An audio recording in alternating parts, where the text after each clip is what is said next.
in the hopes that you'll become a world changer. That's why we're offering an in-depth worldview training course called Activate. 13 different professors teaching 18 sessions, all available online, including a printed workbook to help you apply what you've learned and 1-year access to AFA streaming content to give you even more resources. Find out more about Activate and sign up today at activate.afa.net. Welcome to Today's Issues, offering a Christian response to the issues of the day. Here's your host, Tim Wildmon, President of the American Family Association.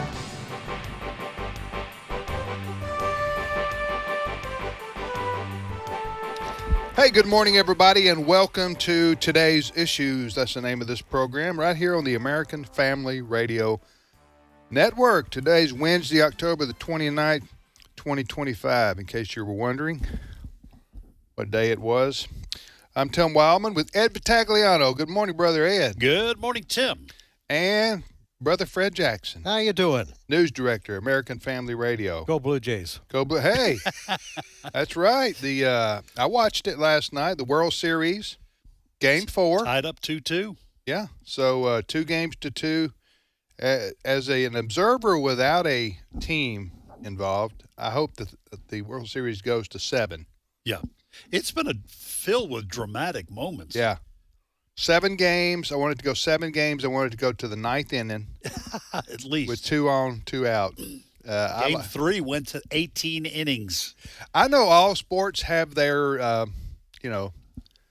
their high drama moments, so to speak. But baseball is just hard to beat because I'm talking about when you get to the end of the season, World Series. They played 162 games. They've gone through the playoffs. Here they are. They may never be there again in their lives. They may never, those players. Who knows? If you can go once to the World Series in your professional career, that's kind of what you long for. But and when it gets down to okay, the batter is waiting, the fans are waiting, and the pitcher's waiting, and there's that drama because there's seconds at least between pitches, and just like what's going to happen right here that's going to change the dynamics of the whole World Series. And it's so much dependent upon, I know it's a team sport, but those moments you're talking about, it's mono. I mean, it's the pitcher, and the hitter. Yeah. There's strategy and tactics. Yeah. There's how is the batter done earlier in the game. Right. And tell me again how fast this pitch is coming in. Yes. And where it's going to land. Where it's going to land. So you have you don't even have a second to make up your mind on whether you're going to swing the bat or not. That's how skilled these athletes are. Of course, that's why they get paid the big bucks. All right, so the World Series Game 5 tonight in Los Angeles. Tim Wildmon here with Ed and Fred. Wanted to mention before we get into the news of the day that we are now on the air with our radio station, our new radio station in Des Moines. As far as I know, there's only one Des Moines. Right. It's kind of like Elvis or Cher or Bono. There's only one. Right. You know what I'm saying? Yep. So Des Moines, I don't have to tell you it's Iowa. Des Moines, Iowa, we're on the air. So if you have friends or family who care what you have to say, the frequency is 89.3. So if you're in Des Moines it's about a 25-mile radius, I guess we're covering, maybe 30. Maybe more, who knows? But we are now on the air in Des Moines at 89.3 KJMC is the name of the call letters there. But the main thing is where it is on the dial, 89.3. So we really do rely on our listeners to be our best advertisement. So if you've got friends or family in that area, just let them know. That we're on the air. We're on the air. American Family Radio, 89.3. All right. Again, you're listening to Today's Issues. By the way, I'm going to be in Oxford, Mississippi on the campus of Ole Miss late this afternoon with 10,000 people or more. You've switched to Ole Miss now as a fan? No? Then what's this all about? Well, no, not exactly, Ed. As a Mississippi State graduate. I can't do that. Right. But I'm going to Ole Miss because they're hosting the Turning Point USA event with Vice President J.D. Vance and Charlie Kirk's widow, Erica. She's going to be there too, speaking, and I'm so excited about being a part of that.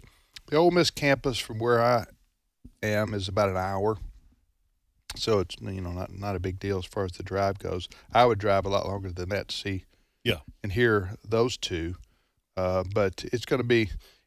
I think it's the first event where Erica has spoken, since. Well, she was at the White House. We all saw that to receive the. That was at the memorial service, right? The memorial service was in Phoenix. Yes. Okay. Okay. Remember, I'm talking about President Trump gave Charlie Kirk the Presidential Medal of Freedom. Yes. And she was there to, what do you call it when somebody passes and they get a posthumous? That word. Gave that to him. Do you remember what you didn't watch that? We watched that 2 weeks ago. Yeah. At the White House. Mm-hmm. So anyway, she will be there.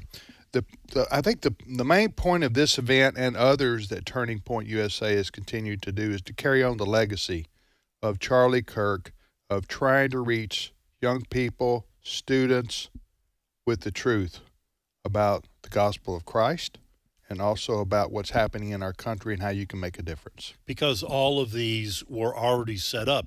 In fact, Charlie Kirk was assassinated at the first one, of his tour. Right. He would have otherwise been at Ole Miss today. Right. Or one of his campus stops. Yes. Yeah. So anyway, looking forward to, and I'll be here tomorrow to report on it. We've also got a couple of our reporters going over. Chris Woodward for our radio news team is going to be there, and Billy Davis for our AFN.net. So full coverage. I think Matthew White with the Stand magazine will also be going with your guys. Yep. I think so. Okay, I read a rumor. We're big on rumors here. Oh, man. That's what Christianity, that's part of the essential. Is it rumors and gossip? Isn't that what it says in the Bible? Oh, wars and rumors of war? Yeah, well, it does say that. So I'm caveating. It's really not a rumor. It was a reported story that Vice President Vance, who people assume to be the candidate for the GOP for president in 3 years, that his best friend in the administration is none other than Marco Rubio, the Secretary of State, who the rumor was, a few weeks ago that these two were rivals to win the nomination for the GOP.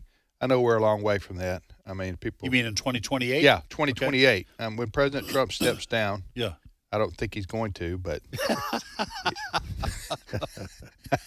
But anyway, assuming he steps down and says I'm not running again, which the Constitution says something about that, I think. But it would be VP Vance. And he'd clearly be the front runner. He'd clearly be the front runner. So I think it would be a dynamic and very formidable duo should Vice President Vance and Marco Rubio be the ticket. Mm-hmm. I like Marco Rubio. I've always liked Marco Rubio. I've mentioned on air before.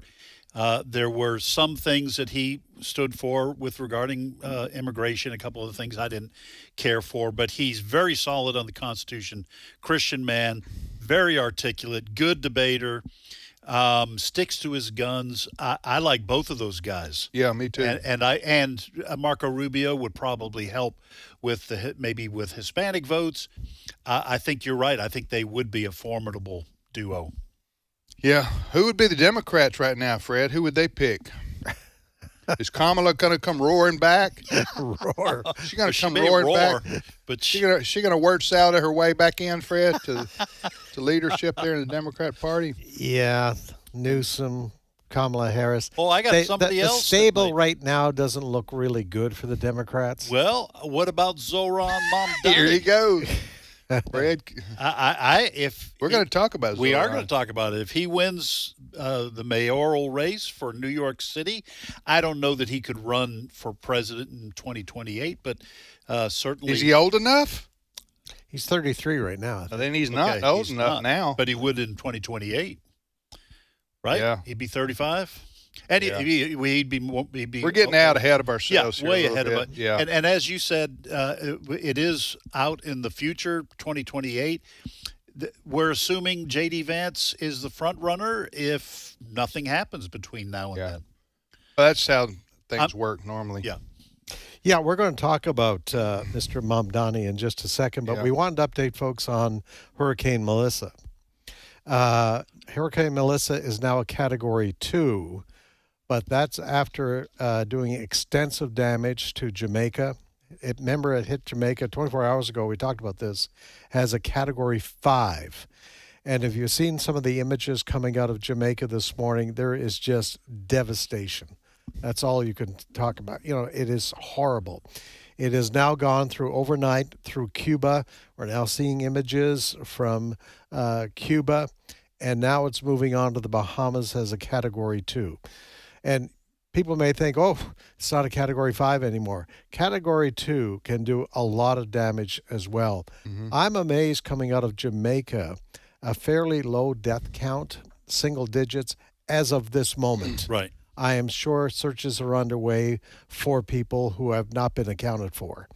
The officials in Jamaica this morning are saying they're hoping that the main runway, either in Montego Bay or Kingston, will be open by tomorrow.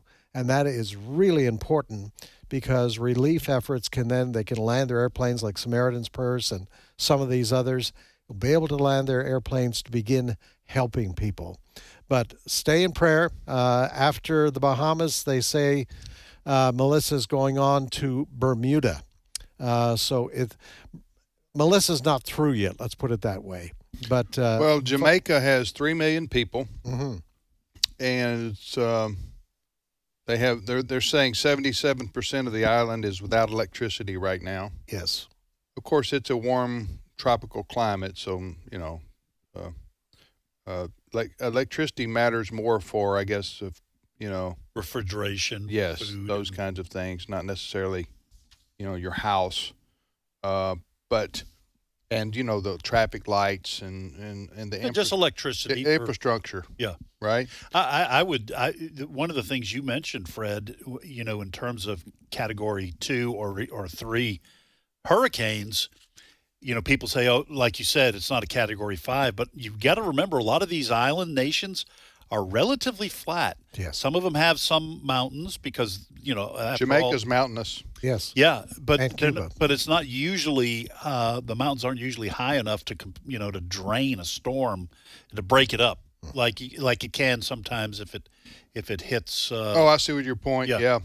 In other words, these hurricanes still sometimes just roll right over these island nations. So 77% without power, assuming that they had power before. Jamaica is a pretty poor nation, but it's still going to be a lot of devastation, and they'll need a lot of help rebuilding.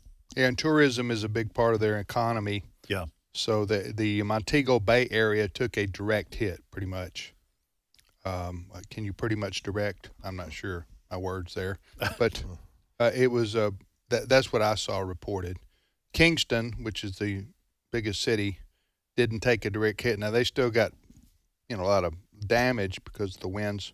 Yeah. But you're talking about a direct hit from the eye wall of this hurricane would have been 160, 170, 180 mile an hour winds. Yeah. So that would destroy crops.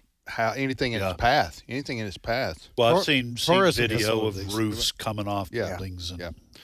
All right, you're listening to today's issues on the American Family Radio Network, but that's really been the only major hurricane this season. And hurricane season is about over because it usually lasts from August to November. Uh-huh. And so it's about over. So, by the way, Bill Gates, we mentioned this yesterday. You weren't on the program yesterday. Right. Bill Gates, who I know you're a fan of.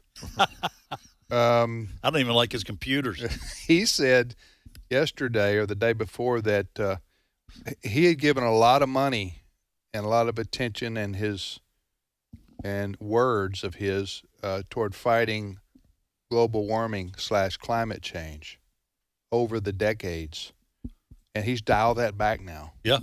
Yeah. I saw that. Yeah, big change from 2020. This is what Bill Gates was saying about climate change and its dangers to the globe back in 2020. Cut number 13.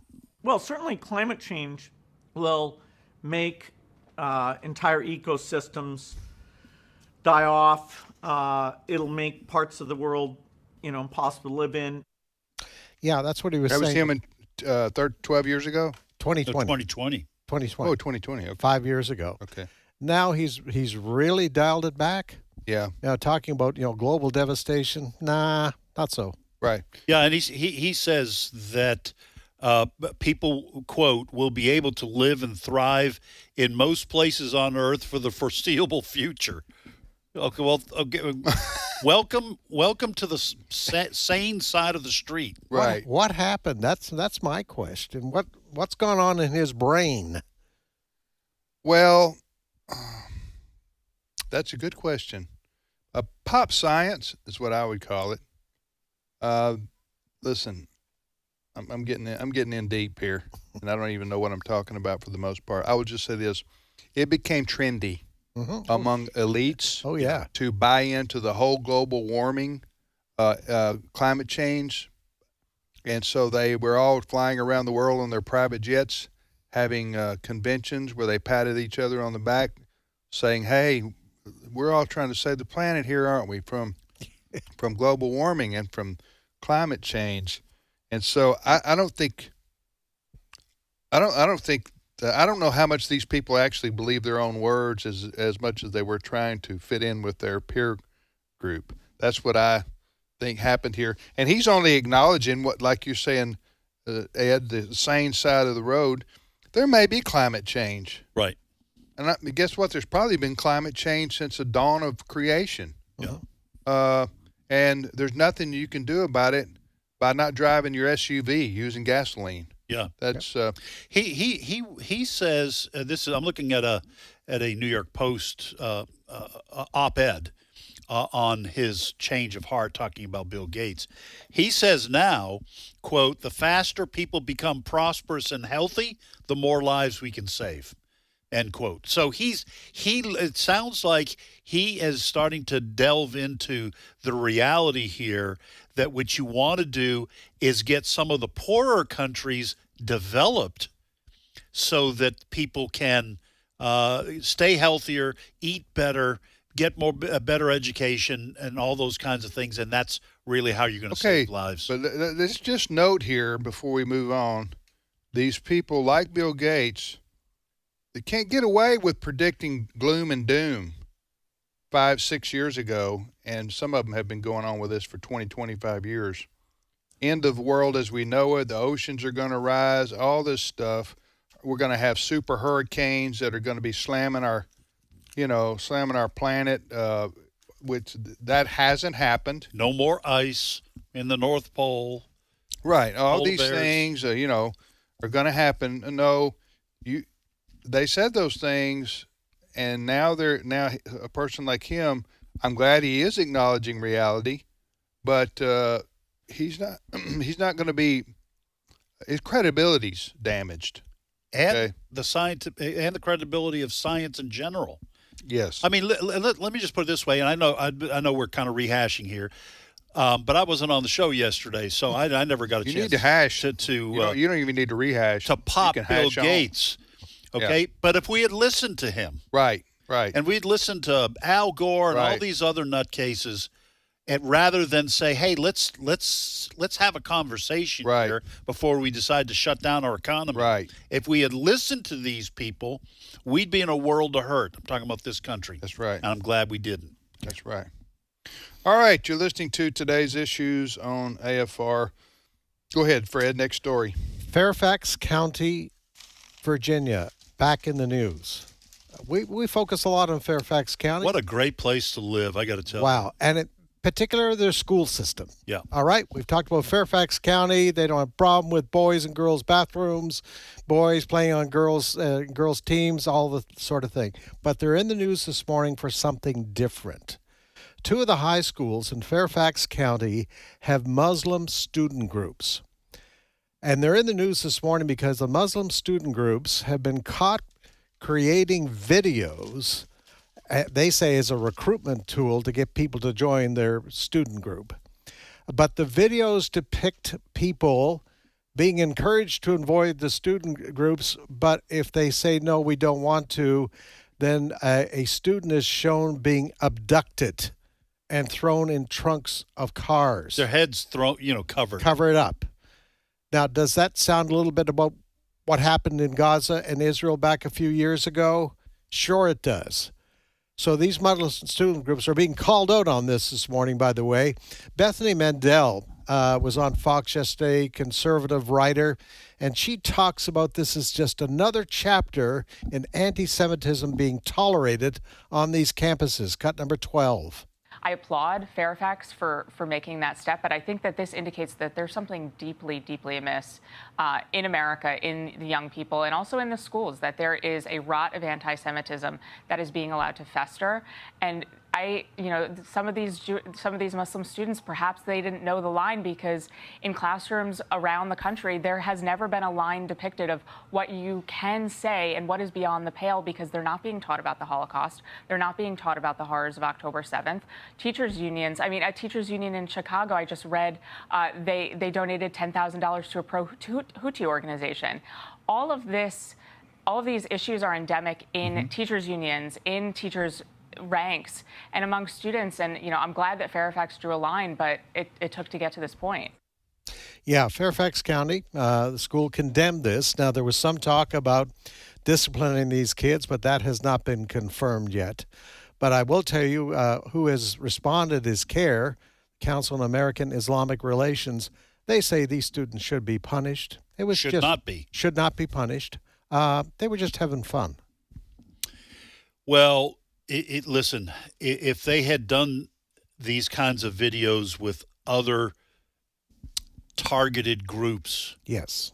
I don't want to get into any ugliness here. What those kids did was wrong. I don't know about expelling the kids unless they are unrepentant, but they certainly should be suspended. Let me just say this. I do remember what it was like to be in high school. I did stupid stuff. You think things are funny. You're with your buddies, and okay. But the lady we just heard, Bethany Mandel, she's right. There has not been enough teaching or instruction on a even-handed view of what has happened to Jews, and it's in part because our public school systems in a lot of places, especially blue cities and blue states, have been taken over by cultural Marxists, and they refuse to discuss the Israel-Palestinian or the Israeli-Arab or the Israeli-Muslim situation in the Middle East, even in an even-handed way, let alone, being pro-Israel. And that's why these young people would not have done videos in blackface. That's right. That's what I'm talking about. Yes. Why? Because they've been told, they've been taught, they've been instructed that is insulting black students, and you'll get in trouble for doing it. So why would they not do it in blackface, but they think it's okay to have fake videos of kidnapping students after what we saw on October 7th? Yeah. Okay, we're going to take a time out right here. We will be back momentarily with more of today's issues on the American Family Radio Network.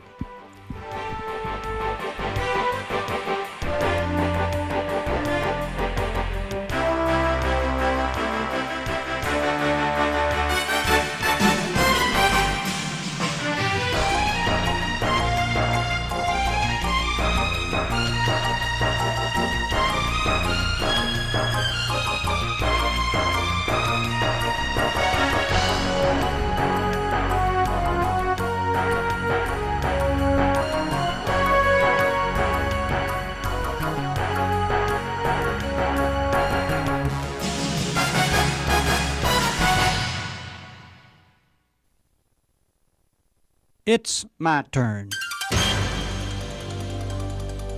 Here is your host for My Turn, Don Wildmon. Let me tell you the story of two men by the name of John Anybody and Jim Somebody. Now, John Anybody lived to a ripe old age and died. He went to heaven and applied as a candidate for residency in that place. St. Peter was questioning John Anybody about himself. In the course of the conversation, Mr. Anybody asked St. Peter what kind of people lived in heaven. Well, what kind of people lived in the town where you lived on earth? St. Peter asked Mr. Anybody, turning the question back to him. Oh, the town I lived in wasn't a good town to live in at all. The people weren't friendly. They were stingy. They weren't good neighbors. I just didn't like living in that town at all. That's the reason I ask you what kind of people live up here. If it is the same kind of people, I would just as soon go to the other place, Mr. Anybody replied. Well, I hate to tell you this, said St. Peter, but the same kind of people live up here as lived in your town on earth. If that's the case, replied Mr. Anybody, you can count me out. I want no part of a place like the place I lived in on earth. And with that, Mr. Anybody turned and walked away. As he was leaving, he happened to meet Mr. Jim Somebody, who was on his way to talk to St. Peter about living in heaven. Not any need of going in there, Mr. Anybody told Mr. Somebody. People in there are just like they were on earth. They aren't worth living with. Mr. Somebody thanked him for the advice, but stated that he wanted to check it out for himself. When Mr. Somebody got to the gate, he began talking with St. Peter. What kind of people live up here? Mr. Somebody asked St. Peter. The fellow I passed on the road said they weren't fit to live with. Again, St. Peter did not answer his question directly, but with another question. What kind of people lived in the town where you lived on earth? St. Peter asked Mr. Somebody. Oh, they were fine people. They were friendly. They were generous and helpful, real good neighbors. I really enjoyed living in the town where I lived on earth, Mr. Somebody said in reply to St. Peter's question. Well, said St. Peter, the same kind of people live up here. Excellent, claimed Mr. Somebody. How about opening the gates and letting me in? And St. Peter did open the gates, and Mr. Somebody promptly entered heaven. Well, that's the story of Mr. John Anybody and Mr. Jim Somebody. Both of them asked St. Peter the same question, and St. Peter asked both of them the same question. But St. Peter received two completely different answers from the two men. Mr. Somebody went to heaven, and Mr. Anybody went to, well, Mr. Anybody just didn't go to heaven, but it was of his own free choice that he did not go to heaven. I nearly forgot to tell you, Mr. Anybody and Mr. Somebody lived in the same town, anywhere, earth. This has been My Turn with Don Wildmon, a production of the American Family Association. You will seek me and find me when you seek me with all of your heart. Jeremiah 29:13. American Family Radio. This is today's issues. Email your comments to comments@afr.net. Past broadcasts of today's issues are available for listening and viewing in the archive at afr.net. Now, back to more of today's issues. Hey, welcome back, everybody, to the radio program Today's Issues on American Family Radio. We are live every day here from 10:05 to 11:30 Central Time on American Family Radio. And we thank you for listening. Again, we just turned a new radio station on in Des Moines, 89.3. So if you have friends or family who live in the Des Moines area, we go out about 25, 30 miles with this signal, almost to Ames and Indianola and Winterset. Those are some of the fringe areas of our new radio station there. Those who live in Iowa, you know what I'm talking about. And by that, we just mean fringe as far as being outside the listening area. We are not making a comment on their mental state. That's a good point. Yeah. These are not fringe areas. Us making a determination on their mental state will come later. So there you go. We're on the air 89.3 in Des Moines. Tim, Ed, and Fred here. We thank you for listening. We're joined now by our colleague and friend, Abraham Hamilton III. He is host of the Hamilton Corner, heard each afternoon from 5 to 6 o'clock Central Time right here on AFR. How you doing, Brother Abe? I'm doing well. Good morning. Good morning. Thanks for you at the house today? Yes, I am. You're broadcasting remotely? Yeah, at the moment. Yes, I am. Hey, you've been on the air a lot. I heard you on Jenna Ellis this morning, weren't you? I was. Yeah, yes, that's right. You've been doing a lot of radio today. Yeah. Well, yes. All right. So, a topic for Abe is what, Fred? Yeah, we want a couple of issues, but one in particular, we want to talk about New York City. New York City? New York City? Hey, listen, Abe, I want to play you a clip of Zoran Mamdani, who could be the next mayor of New York City. Oh. He is a Muslim, and in 2023, he had this to say about the New York Police Department, but linking them to the Israeli Defense Force, cut number 8. For anyone to care about these issues, we have to make them hyperlocal. We have to make clear that when the boot of the NYPD is on your neck, it's been laced by the IDF. When the boot of the New York Police Department is on your neck, the laces have been done by the Israeli Defense Department. Okay. All right. Let's give some context to this a little bit, if we can. I know that's why Abe's on here, but I'll give context before he gives context. We're talking here about the leading, for those who don't know, who haven't followed this, the fella who's probably going to be the next mayor of New York City if the polls are right. That's the voice you just heard. And he is 33 years old. He is city council. No, is he a state legislator? He's a state legislator. Okay, yeah, state legislator. But anyway, so you might say, well, what do I care about who New York City's mayor is? I don't live there, and I'm not going there. Well, I understand that sentiment, but it does matter because it is reflective of where the Democrat Party is. And they are a major, which we know the countries have the 50-50. So the Democrat Party has a lot of influence on our country. And so we need to pay attention and know what they are advocating for and what they're saying and the dangers of some of the things they're advocating and saying. So anyway, I just wanted to let people know who might say, why do I care who New York City, elects as their mayor? So, with that as the backdrop, go ahead. What we just heard him say, why would a man link NYPD? By the way, he accused the NYPD there of putting their boots on people's necks. Brutality. Is that common? I mean, is that, I don't know. And then them being linked to the IDF, which is the Israeli Defense Forces. What's a connection he's trying to make there? Well, Tim, to the point you were making to provide context, Hakeem Jeffries, the leader of the Democrat in the House of Representatives, has endorsed Zoran Mamdani. The Democrat Party establishment has endorsed Zoran Mamdani. So it would not be a hyperbolic statement to say that Mamdani's position and policies have been embraced whole hog by the entirety of the Democrat Party establishment. That is not an extreme statement. Okay. That is what has transpired. Yeah. So it should be noted by the rest of the American, by all of America's people, because this is one of the two major parties in American politics currently. What? How can you get away in New York City with running for mayor and be so openly anti-Jew? I mean, the only place in America, the only place in the world that has more Jews than New York is Israel. Yeah. All right. That's a factual statement. Yeah.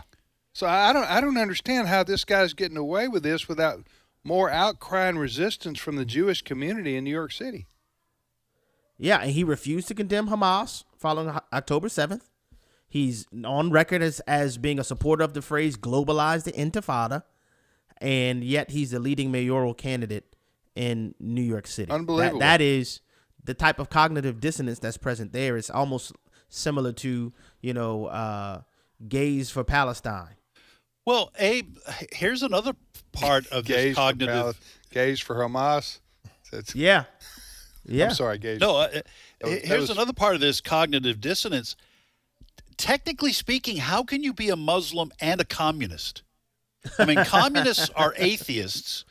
Right. Yeah. Muslims are, if they're actual Muslims, Right. they are religious people and must consider communists. They're for a theocracy, not a dictator, not a atheistic dictatorship. Yeah. How does that work?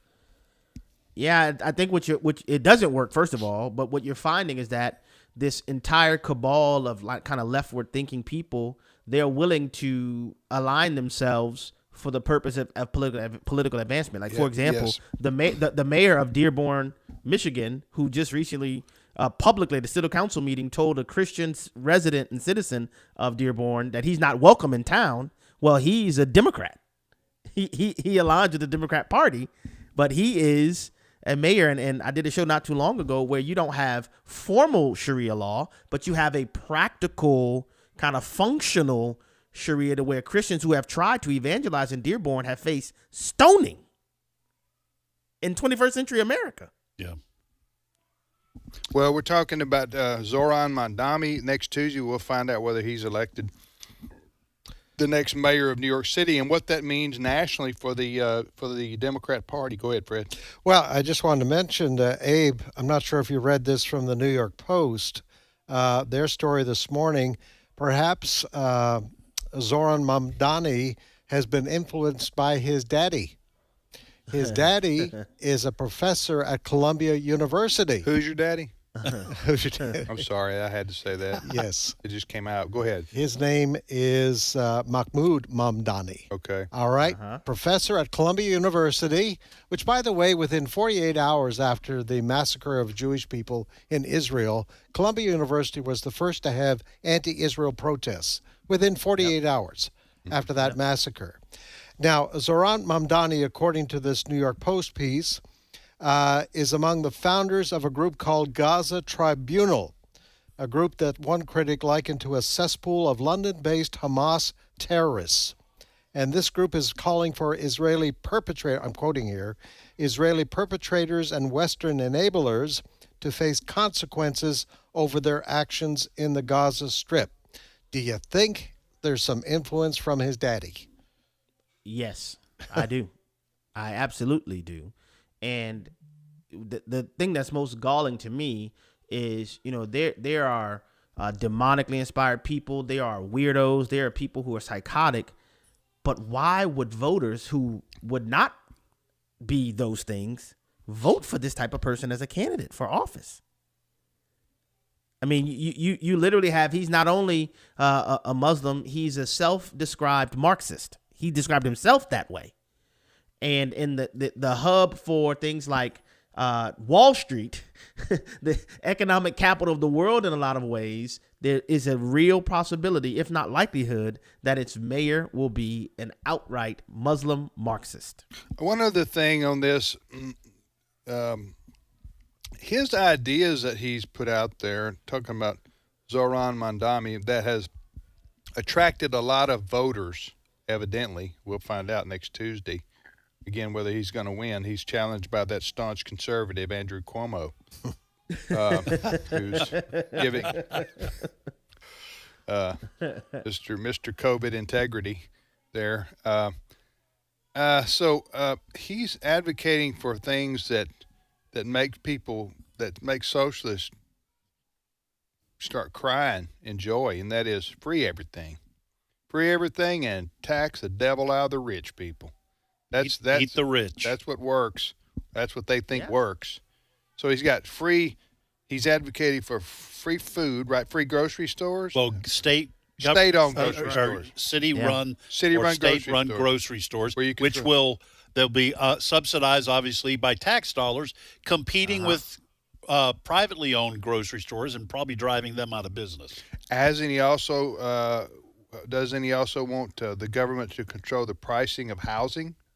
Yes, Rent controls, rent Yes, controls, absolutely. free bus fare. You can drive around. Free bus. Well, that's free going to work. subways, Yeah. That's going to work. which is going to means they're going to be taken over by homeless people, right? Vagrants, and they'll just sleep on the subway. It's going to become very dangerous too. Yeah. Subway and the busing. Well, let me toss, universal child care too. and let me toss this in too, in terms of maybe answering your question, Tim, about why in the world would people be voting for someone, at least according to polls. The percentage of foreign-born individuals in New York City is 40%.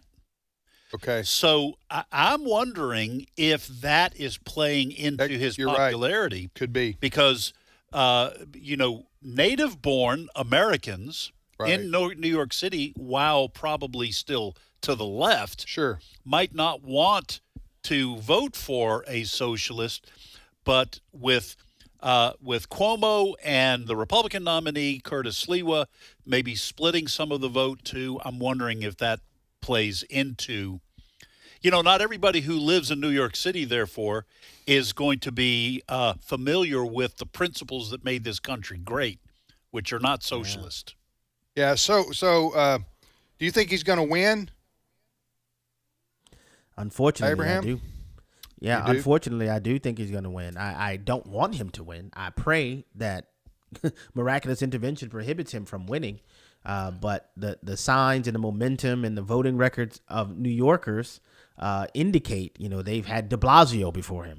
They've had, these, other folks. And they seem to be supportive of this Mamdani-ism. He was literally on the Fox News channel about a week or so ago, once the peace deal was brokered, and Hamas was literally bringing out Gazans and murdering them in broad daylight in public in front of everybody.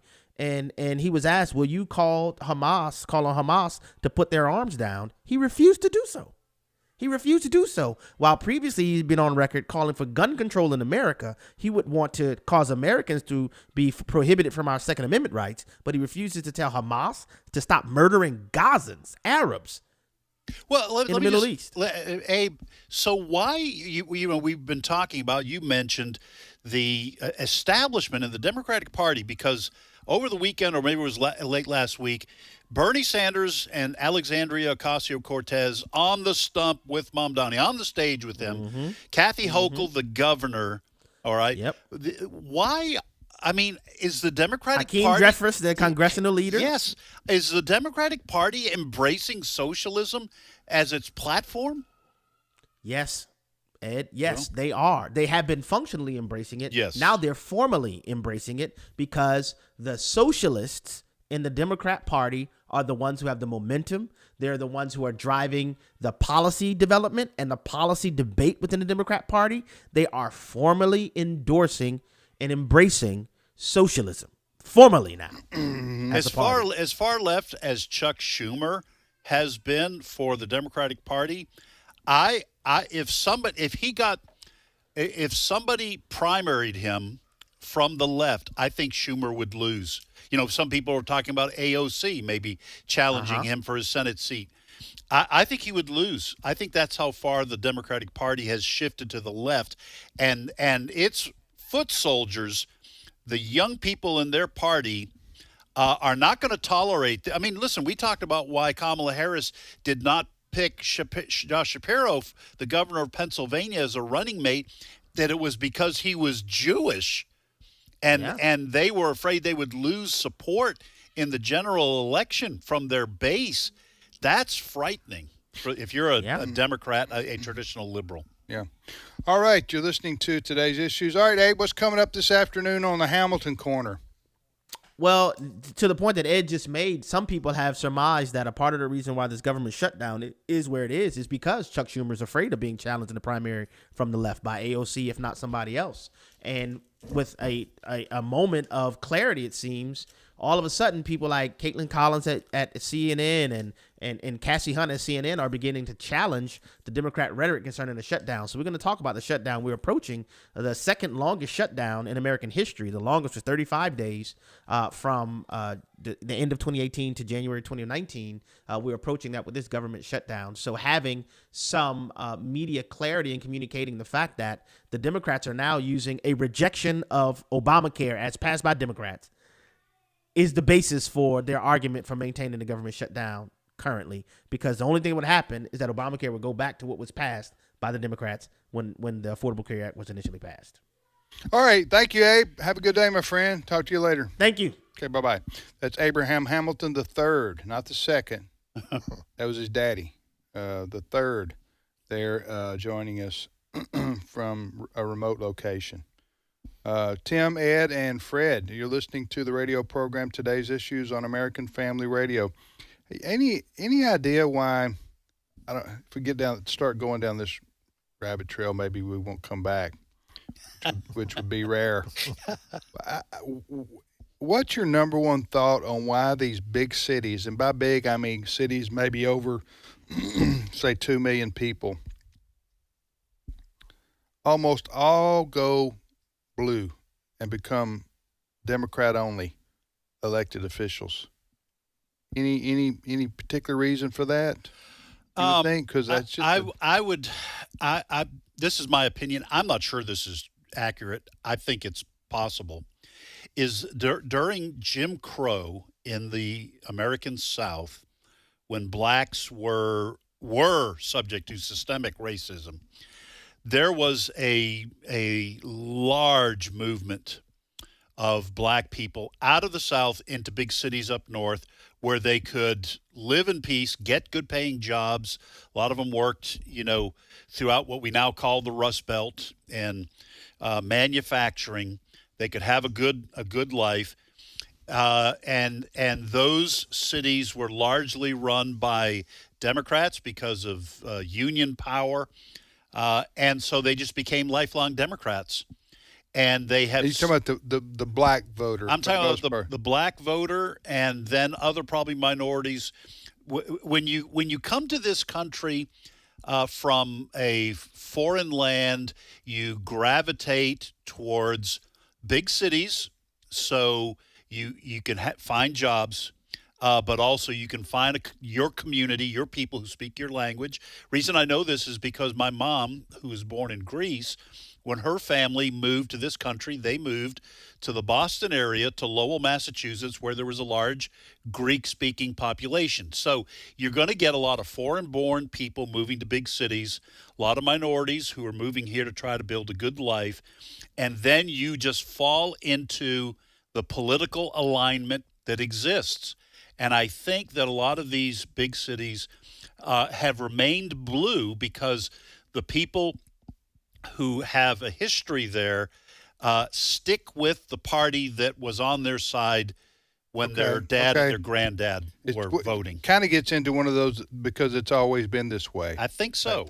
Because I'm thinking about Philadelphia, New York, Boston, Detroit, Chicago, for example. Those cities come to mind. There are others that are, it's like the bigger the city goes, the bluer it becomes.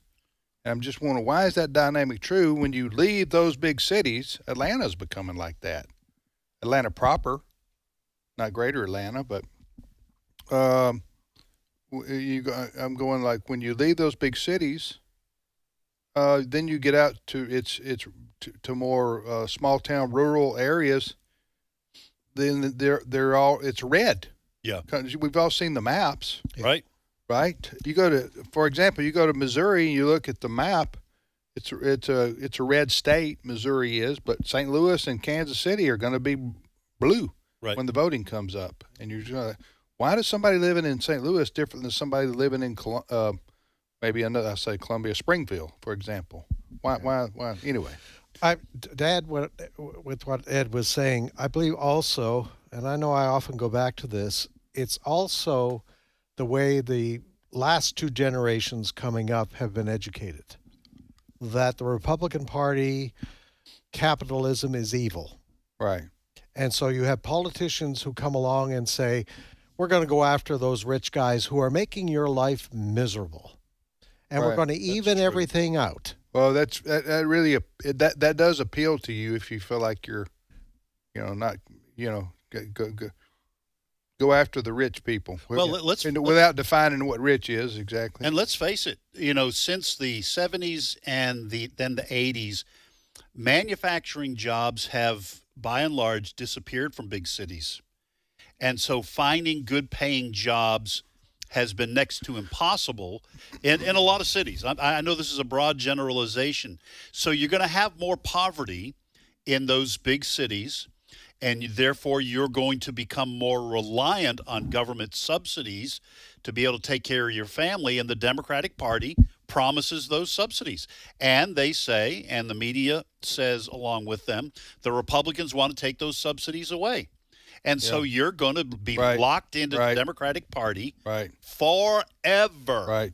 Another big factor here, we don't have time to go into it very much. I told you it'd be a rabbit trail, and it's a long one. But this is a good discussion, important. though. Yeah. I like it. Yeah. The other factor here is that I think is very important in deciding why are the big cities in America all blue, almost all blue. I don't know, Dallas, Fort Worth, Houston, are they? I'd have to look at that. But purple. Yeah, purple. So the unions. The unions are still that while they're don't have the power of their heyday, which would have been probably before 2000, maybe before 1990, the unions they became less powerful. But still, in these big cities, the unions are very powerful, and their bosses, so to speak, are in cahoots with the Democrat Party, and so the union leaders, they tell their members and the family members of their members what's in the best financial interest of you. I'm looking out for you, and there's no Republicans mixed in with the unions. You know what I'm saying? That's an excellent point, because in big cities, the city becomes a huge employer. Right. Whether it's and their tentacles reach out too. Yeah, and those are going to be union jobs. Right. And so, again, to your point, not only the unions still, because the unions watch each other's back. Teamsters Union watches the back of the teachers unions, and the influence does flow to family members who might not be in the union. Right. Are you going to vote for someone who's going to break up our union and take away my job? So I remember in my dad's side of the family, there were a lot of blue voters in the Boston area because they were, one was in the fire department. And so those conversations got a little hairy. Okay, you don't support the union, I'm feeding my family because of that. I think that's probably a good explanation as well. Yeah, I think that's a big deal, especially in the North. But still, the unions are very powerful in big cities across the country. You're listening to Today's Issues. We got about a minute or two left. You got the monkey story, Fred? Oh, yes. Well, we've got... hey, where the monkeys. We got a monkey on the loose. Yeah, we do. Here in Mississippi. In southern Mississippi. Right. Very briefly, because we were jammed up for time here, truckload of monkeys on its way to a university in Louisiana. Tulane, I think. Had an accident yesterday. Hey, hold on, Fred. We can't rush this story. You're right. Okay. We're going to hold on. People, if you want to know about the monkeys in Mississippi, okay, that's what we're going to title this next segment. You're going to have to come back after the break. It's MMM. It's monkeys missing in Mississippi. And Fred's got that story for us. We've already covered Mom Dottie. Mom Dommy's been covered, so that M's been covered. And Melissa. Melissa. There you go. Ed, that's good, Ed. Yeah, we're paying attention. So Melissa and Mondami, we've already covered, but monkeys missing in Mississippi. And Muslims. Yeah, that's right. That's enough. We get it. Okay, you're good at this, and we understand. All right, and we shall return for you listeners in Minnesota, Missouri, and Montana, and Maryland.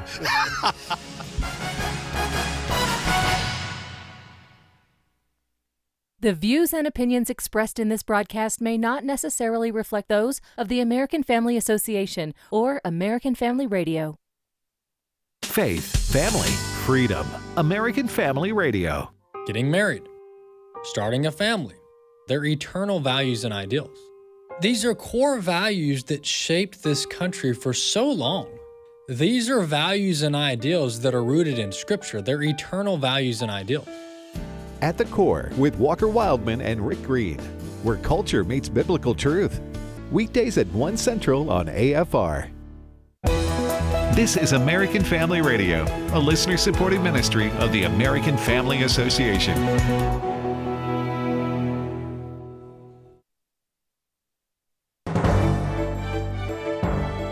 American Family News, I'm Rusty Pugh. The government shutdown goes on as a spending bill in the Senate has been voted down more than a dozen times now. House Speaker Mike Johnson. More air traffic controllers and TSA agents and park rangers are about to go without a paycheck. You've got families and children that rely upon SNAP benefits that are going to go hungry here at the end of the week. It is incredible to us that they've now voted 14 times between the House and Senate to reject the clean, simple funding bill that would simply reopen the government. President Trump continuing his Asian trip in South Korea, agreeing to a new investment deal in that country. Lauren Simonetti has more. They've agreed to $350 billion of new investments here in the U.S., $150 billion of that for shipbuilding. South Korea praising President Trump during the trip. They even presented him with a crown, which is the nation's highest honor, for his peacemaking efforts on the Korean peninsula. But the president says he will not be meeting with North Korea on this trip. And he told the business leaders in South Korea that he expects a, quote, good meeting with the Chinese president. The Wall Street Journal says Trump will cut China's tariff rate to 10% if they commit to more controls on fentanyl precursor exports. Israel says their ceasefire with Hamas is back on after carrying out intense attacks in Gaza that left more than 100 people dead. Israeli Prime Minister Benjamin Netanyahu ordered the strikes after accusing Hamas of violating the ceasefire. Israel claims that Hamas handed over body parts this week that were partial remains of a hostage that was already recovered earlier in the war. Shosh Bedrosian, the spokesperson for Netanyahu, says Hamas is pretending that they don't know where any of the hostages are and are once again asking them to return the bodies. 13 of our deceased hostages are still in Gaza, and we are committed to bringing each and every one of them home, no matter the stunts and games Hamas tries to play. Some Republicans joined Democrats in an attempt to limit President Trump's tariff powers. The measure that would end President Trump's use of emergency powers to implement 50% tariffs on Brazil, passing the Senate with 5 Republicans joining all Senate Democrats. This despite a warning from Vice President Vance, who argued the tariffs give the U.S. more leverage to negotiate better trade deals. The tariffs give us the ability to put American workers first. Republicans like Kentucky's Rand Paul and Mitch McConnell argued the tariffs are hurting U.S. businesses and increasing prices. The bill is likely to not get a vote in the Republican-controlled House. On Capitol Hill, Ryan Schmelz, Fox News. One of the world's largest technology companies has agreed to do more to protect the innocence of children. And as Chris Woodward explains, AFA helped make it happen. American Family Association has been engaging in corporate shareholder meetings to prevent businesses with pro-family, pro-child proposals. One of those companies is Apple, where AFA's Walker Wildmon said the California-based company has blocked people 13 and under from viewing pornographic images on Apple devices, but not people 14 to 17 years of age. So as part of our shareholder proposal process, we were looking at a lot of different issues. And so we basically told Apple, hey, if you guys are serious about protecting children and you want to show a good faith effort to do such, then you need to fix this loophole here and make it to where all children below 18, 17 and under are protected from pornographic and explicit images on their iPhone, on their Apple device. After a year of meetings with Apple, the company came through and made the fix. All children under the age of 18, so all legal minors, will now be protected on Apple devices. Apple also agreed to prevent minors from seeing adult-rated applications in the Apple Store. Prior to this, a minor could view adult-rated applications. They just could not download them because of child safety features. We brought up to Apple that loophole, that vulnerability, and said, hey, guys, if a child can't download the adult-rated app, they don't even need to be able to see it in the App Store. And so Apple made that change as well to where all children can't even see or have visibility into adult-rated mobile apps. I'm Chris Woodward. And flooding from Hurricane Melissa killed 25 people in Haiti, while the storm still churned across Cuba on Wednesday. More news online at afn.net and download the AFN mobile app for your Apple or Android device. I'm Rusty Pugh. The Lord is my shepherd. Those are the first 5 words of the 23rd Psalm, and they're printed on the front of the Psalm 23:1 apparel in the AFA Resource Center. Those words, along with the image of a lamb, will be a simple reminder to you and others that your trust is in the one who never fails. They're available as t-shirts or sweatshirts in a variety of colors. So check out the Psalm 23:1 collection anytime at resources.afa.net. Today's Issues continues on AFR with your host, Tim Wildmon, President of the American Family Association.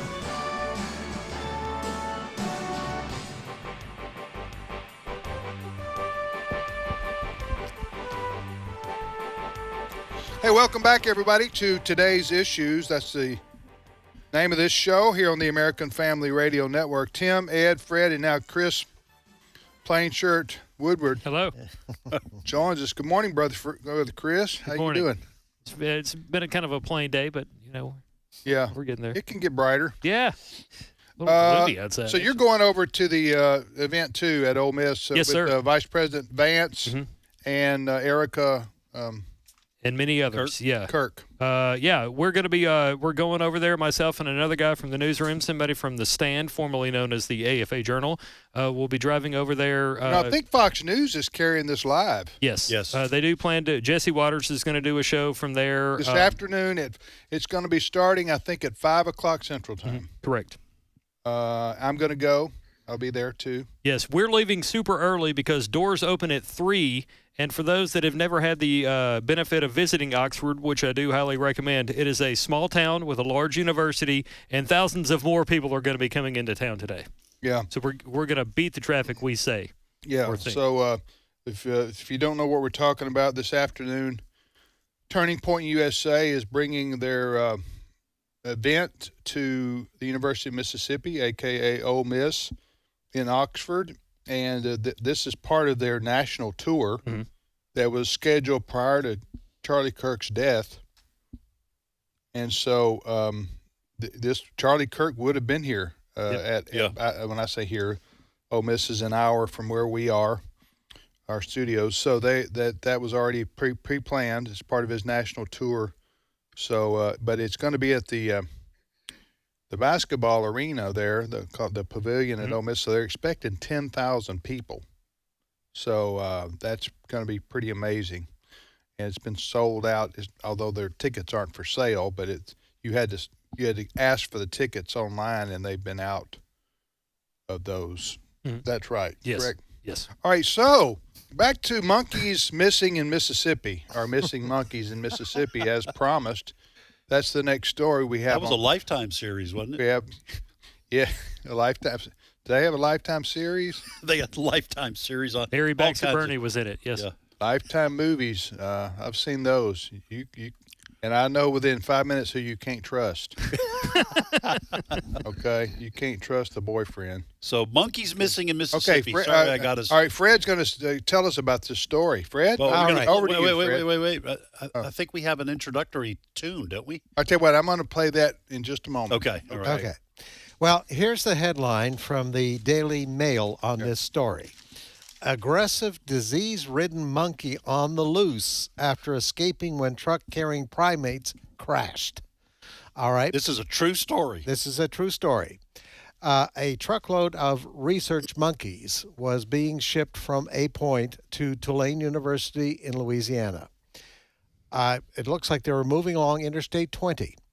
And about, I think it was west of Jackson, Mississippi, a couple hours west of Jackson, Mississippi, the truck overturned. We hope the driver is okay.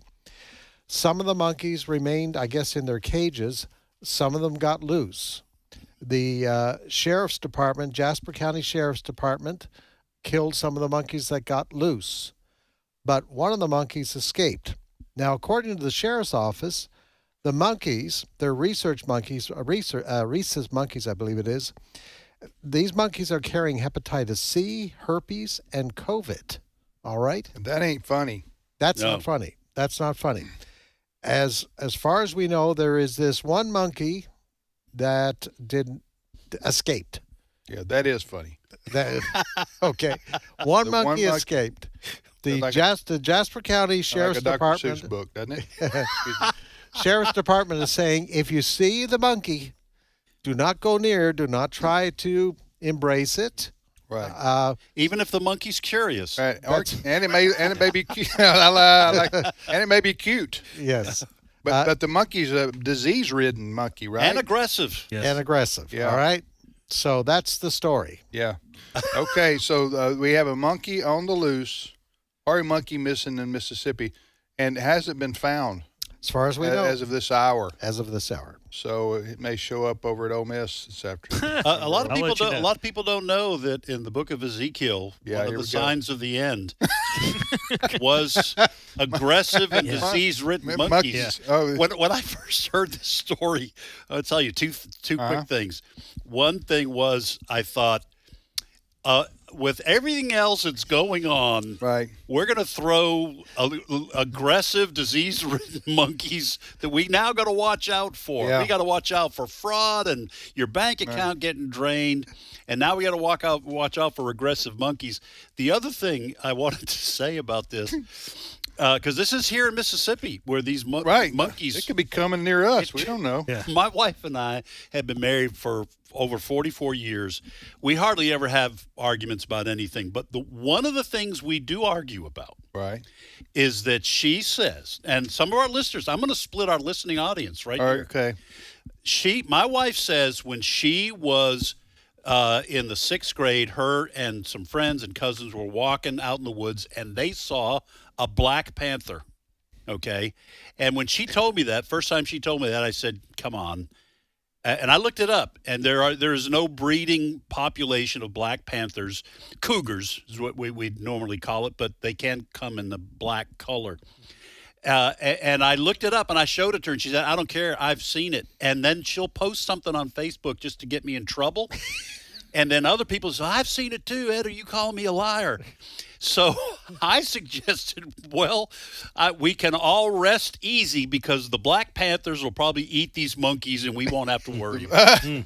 The Black Panthers in Mississippi. In Mississippi. Okay, yeah. But that didn't really go over well. I have a similar story from my childhood. When I was a kid, my dad and stepmom got into camping. And we were camping in the Aberdeen area, not far from Tupelo, where we're sitting here. And there were some times where my brother and stepbrother and I, we would go out and kind of go off into the woods and explore. And I remember we had found like an underwater spring, and we would go there every time our parents wanted to camp there or whatever. So we're going in this underground spring area to get bottles of the water or whatever. And I remember we were standing there and we heard a noise, and I looked and I saw a peacock. And I don't know if it was my brother or my stepbrother, but they went, do you see a peacock too? And right then I knew I wasn't like hallucinating. But so I saw a peacock in the woods in Aberdeen, Mississippi. Yes. A peacock. Was it aggressive? No. I didn't get near it. It may or may not have had COVID. I don't know. But well, anyway, I'm going to tell you another animal that is out there that a lot of people don't believe in, and that's snipes. Yes, absolutely. I've you really have to hunt those down. I was taking snipe hunting when I was a Cub been Scout. snipe hunting. Yeah, the Cub Master or whoever, whatever the name, it was Cub Scouts. Yeah, and they took us snipe hunting. Of course they did. And and they told us to take off our shirts. I'm serious. Now, we don't need to give anything away about what snipes look like. Or what they, no, we don't want to, because other people made to go snipe. Yeah. Take off our shirts and hold those shirts open and wait on, and one of my friends had a pillowcase. And you got to bang sticks. Pillowcase. Yeah. Together. Yeah. Anyway, that was it was an eventful and an uneventful night. Yes. At the same time. Anyway, I've been waiting for an excuse to play this song, and this is Monkeys Missing in Mississippi brought this song to mind, so I think we'll spin that record right now. Here we come, walking down the street. We get the funniest looks from everyone we meet. Hey, hey, we're the monkeys, and people say we monkey around, but we're too busy singing. That's what I'm talking about. Is there any Right. catchier tune than that right there? I got that on my 60s? Spotify playlist. Yeah. I do. I love that song. That's the theme song from the Monkees TV show from the 60s, right? Yeah. Fun fact. Fun fact. Neil Diamond, one of my favorite entertainers. Yeah, wrote that? He wrote at least four Monkey songs. I'm a Believer, a little bit me, a little Daydream bit you. Believer? Look Out, Here Comes Tomorrow. Cheer Up, and Sleepy Love to Love. Jean? Mm-hmm. Oh, what does it mean? Yeah. It's a great song. I think half the songs in American pop songs have no meaning whatsoever. they just have words that rhyme. And they're snappy. And nobody cares what they really mean. I saw a quote one time from Robin Williams, and he said, if you remember the 60s, you weren't really living them. So that might explain nonsensical lyrics among some groups back in the 60s. All right, you're listening to All right, today's. Fred, you are Fred. now relieved, You're dismissed, sir. Fred. Yes. But if you need to come back in here, if you got an update on the monkey missing in Mississippi, you come back in here and let us know about it. All right, let's know if there's breaking news on the monkey. All right, you're listening to today's issues. Chris, over to you. Many moons ago, President Tim Wildmon. M. You did right there. Yeah, there you go. He's kept with the M theme. Yeah, yeah. Many moons ago. Okay, go ahead. President Tim Wildmon issued an executive order for me to bring in some positive news on occasion. Yes, we And need I some have done happy that. news. I have done that, sir. Okay. I have a story here, which we've been covering on AFN.net, so keep a check on our website for this update that I'm about to read. There's a Colorado high school student who challenged her school's ban on religious designs for senior parking spaces. She's now going to be allowed to repaint her space to reflect her Christian faith. This story begins in August when a student named Sophia Shoemaker, a senior at Rampart High School in Colorado Springs Academy School District 20, she requested permission to decorate her paid parking space with a design illustrating Jesus and his parable of the lost sheep. The school has a tradition of allowing seniors to reserve and pay for their own parking space and decorate it with school-approved work. She had a design that featured a shepherd, a staff, and sheep, along with a reference to the Bible verse 1 Corinthians 13:4, but school administrators, as they often do, rejected it, citing a district policy prohibiting religious imagery. So she lawyered up with our friends at First Liberty Institute. They had a back and forth that involved letters and phone calls, and as a result of her teaming up with First Liberty, this Colorado teen is going to be able to have Jesus in her parking space. Well, we've talked about many times on this show. We've had Abraham Hamilton III on here talking about Jenna Ellis, the constitutional attorney. Schools are not allowed to demonstrate hostility towards religion. That's why Christian students can wear Christian t-shirts. If everyone's allowed to wear a T-shirt with a political message on it, or even your favorite ball team, you cannot show hostility to religion and say, well, Christians can't. We're making an exception out of them. Same thing with carrying your Bible, talking to kids during non-instructional time about your faith. All that is allowed. And this deal in Colorado, this school district was making a special case out of Christianity when other school districts were not doing that. In Colorado. This was a sure loser for this school system, and I'm glad that case has been resolved in favor of this Christian student. Good for her. And our friends at First Liberty, they're a law firm in the Dallas area that defends Christians' First Amendment freedoms across the country when challenged. Also, I would say about this, when did painting your parking space at high school when you're a senior become a thing? Yeah, I would say it's definitely within this century because I graduated in this century, and we didn't have this option at my high school. I'm not bitter. Nor did we have the option to pay for a parking space. That was new to me as well, but it's fairly recent. When I was going to school, most seniors did not even drive to school. Most of us took a bus. That's sad. It was it just was the way it was. I mean, like my family had two cars, but my dad took his to work, and my mom needed hers. She was a homemaker, and she had to go to the store, and so there was no way I was going to say, "Hey, can I have the car and go to school with it?" We just didn't have it. Yeah. I mean, and most of the kids I grew up with, kids didn't have cars. Yeah, You borrowed. When on the rare occasion that I had a date, I had to borrow the family car. Yeah. Do you remember your bus number? Oh, no. Okay. I don't. Mine was by 17. I remember that because when I had stepped on, off, they wrote it in my arm like a prison tattoo. I had only thing I remember about any kind of senior privileges was trying to think. I know the girls wore senior jerseys. Yeah, that's a thing it's still around. The senior skip days, there was a few things few bones they threw our way, but mostly the man kept us down. Yeah. You learned a lot of life lessons on the bus, though. Yeah. I just remember the girls had 81. That's the year I graduated. The school year. Everybody had 81. I went to an all-boys Catholic high school, so no girls at all? No girls That's at what all, all boys except mean? we did have some nuns, and then the ladies working who were the lunch ladies. That was it. until 3 o'clock, and you got off. But in terms of the principal keeping you down, Father John, I remember seeing him slap a student right in the face who was mouthing off to him. So you didn't mess around. That's old school there. The Brothers of the Sacred Heart, man. You do that now and you end up on some On Your Side Investigates local TV news reporter with and every kid's got a phone video. So the priest just slapped a kid across the face? He wasn't a priest, but he had the long cloak. Yeah. A priest has to is someone who can say mass. That's what's missing in America today. But he was a father, he man, you mean go into an all boys high school? I know there are a lot of those up north, maybe different. So how did y'all have dances with the girls? Well, school? we with the girls' school, yeah. Okay. Now it's co-ed now, of course. Probably 10 years after I left, and I graduated in '76, they went co-ed, and that was no. And I think I told the story earlier this week, maybe on Monday, about the French teacher. It was a young woman who just graduated from college. And she was a hottie. She was so beautiful. I went home and told my dad, I think I'm going to start taking French.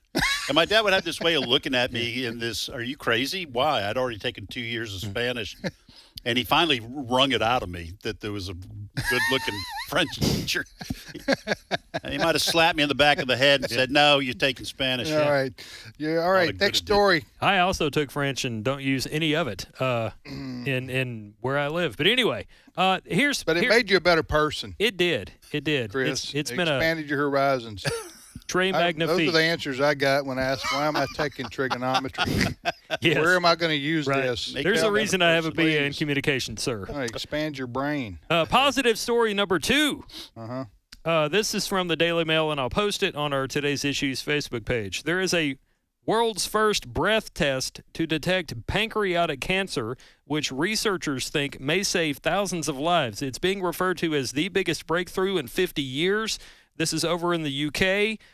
It will be trialed among about 6,000 patients across 40 sites in England, Wales, and Scotland. Some people might think, well, it's England. It won't impact me. What happens in other parts of the world, if it proves effective, does tend to make its way across the pond, so to speak. And pancreatic cancer is a cold stone killer. If you don't catch that early, is what I'm saying, right? Or to be able to take preventative steps, it is very dangerous. And so if this is a real thing that works, that is, when I say it's a godsend, I mean that literally. Yeah. That was I found that story on Daily Mail. We can put that on our Today's Issues Facebook page. I just did it for you. But, you read a lot about research as hopeful on this, that, or the other, or studies find this, that, or the other, which, to treat diseases, including cancer. This one, I thought, this sounded very promising when I read about it because, and who knows, we may be 2, 3 years away from, coming to our shores, so to speak, or maybe longer. Who knows how long it'll take to pass the rigorous, testing that has to be done to get approval to use as but it's a preventative measure. Mm-hmm. You breathe into a machine, right? Yes, it's a device similar to what you might see a law enforcement officer ask somebody to blow into on the side of a road. That may determine that you have maybe pancreatic cancer at an early. That would be. You're right. if you don't catch that at an early stage, it's pretty lethal. Yeah. Talking about pancreatic cancer. But also, Fred was telling me yesterday, Fred Jackson, he's not in here any longer in the studio, but he was telling me he's been reading about AI. Mm-hmm. And AI is, while it's dangerous and we reported on the dangers of, also it's going to be potentially used for really good things in terms of cancer prevention, AI and cancer treatment coming up. So I know that there are two things that I personally have looked into that I haven't done yet, but I've talked about my wife Allison. She got Hodgkin's lymphoma. Right. Like I don't know when it was, 3 years ago, I guess it was. And when she got she ultimately she had chemotherapy, which made it go away. It's a blood cancer, right? And then it came back, and then she had a stem cell transplant, which can only be used to treat blood cancers like leukemia and lymphoma and things of that nature. Anyway, praise God, she's been cured. Yeah, healed. Amen. Healed from her cancer. Thank the Lord God, first of all, but then also the stem cell transplant. So I bring that up to say this: when that happened to her, and we all have friends and family members who've gotten cancer, and you go, well, it's always a question of, did they catch it soon enough to treat it, right? To give you a chance, right? So. But there, you can go and get two things that I considered that I have not done, and I'm not advocating people do this. Okay, everybody has to make their own decisions. You can get a scan done, full body scan. You have to pay for it, like $2,500 or something. But you can go. It's only in big cities. You can find it. You can get a scan to determine whether you have cancer without having any symptoms. Yeah, right. And then you can also get a blood test done that does the same type thing. Now, the downside of that is, I haven't done it yet. I've considered it, but I had a doctor tell me, well, the downside of that is you can chase rabbits. Yeah. You can if you're talking about getting a cancer scan or a blood test for cancer without having any symptoms whatsoever, then you get a, well, you got this, and maybe this is this, and there's a shadow over here, and we need to have anyway. You know what I'm saying? Yeah. So anyway. And it's a snapshot in time. Yeah. So the fact that you have it on the test on a Wednesday doesn't mean that I know 3 months later you might not. But they probably will develop something in the very near future involving AI where you can have a snapshot of that will not be radiation, or not be so subjective. Maybe that's why I think people need to be somewhat open-minded when it comes to AI. It is an amoral thing, Chris, that people might use for immoral reasons. Are you open-minded, Ed? Generally speaking. Well, except for the part of AI where robots take over the world. That's why people are freaking out about it. It's like nuclear power. It's very beneficial. Yes. You might also blow up. So some people tend to follow on I don't want it at all because I might be harmed by it. But AI does seem to be providing some benefits. What's interesting here is you mentioned $2,500 for the test. Yes, that is a lot of money. It might be difficult to come up with that, but if you were able to scratch up $2,500, that might save you the equivalent of a mortgage in medical bills. Yeah. If they do find out that you have it, and then you have to go through all kinds of things. Now you're going to make me want to get it, Chris. See well, right there? my sister, she won that as a door prize at a banquet for her where she worked. Yeah. And she got the full body scan, and they did find something. And she had some treatment, but it was way early. Okay, so now I'll go get it. I just confused you. I'm just kidding. You can't make your mind up on. Not on national radio. No, not on emotions of the moment. Right. Now, we used to worry about getting invaded by zombies. Remember when that was a thing? I never worried about that. Okay, but now you're telling me robots. AI will mean robots are going to take over, right? I don't think that's going to happen, but it does make for good stories. All right. Have a good afternoon, everybody. We'll see you back here tomorrow.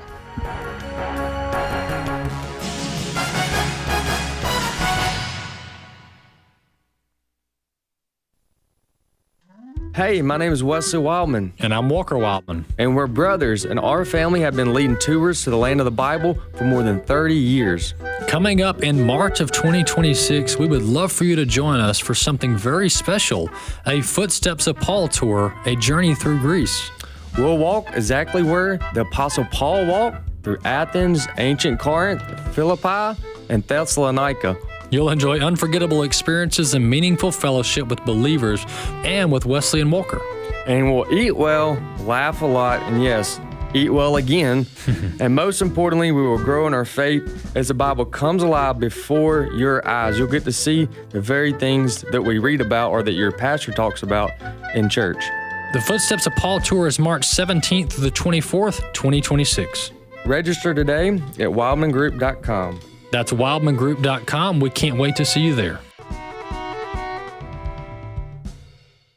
This is Franklin Graham, and I've got an idea for Christmas, and that is to fill a shoebox for a child somewhere in the third world. These children live in poverty, and what I'm asking you to do is just take a shoebox and fill it with items for a child. Put toys, school supplies, and then we give these boxes out, and we do this in Jesus' name. And put your picture in there, put your address in there. Maybe the kids can write you back, but we need you to be a part of it. God bless you. Thank you so very much. Visit SamaritansPurse.org/OCC to get involved. You can be part of sharing the love of Jesus with children in need around the world. Operation Christmas Child is collecting gift-filled shoeboxes during National Collection Week, November 17th through the 24th. Make your shoebox gift fun, full, and personalized by filling it with toys, school supplies, and personal care items. Then bring your packed shoebox to a drop-off location. Children will hear the gospel alongside your gift and be invited to join a discipleship program. Visit SamaritansPurse.org/OCC to learn more. What if healthcare could be more than bills and bureaucracy? What if it could reflect faith, foster community, and offer spiritual support? At Redeem HealthShare Ministry, the mission goes beyond medical bills. It's about honoring Christ and embracing healthcare that aligns with Christian values. Redeem members share medical expenses through monthly contributions, supporting one another in a Christ-centered community. It's not insurance, it's believers helping believers through financial support and prayer.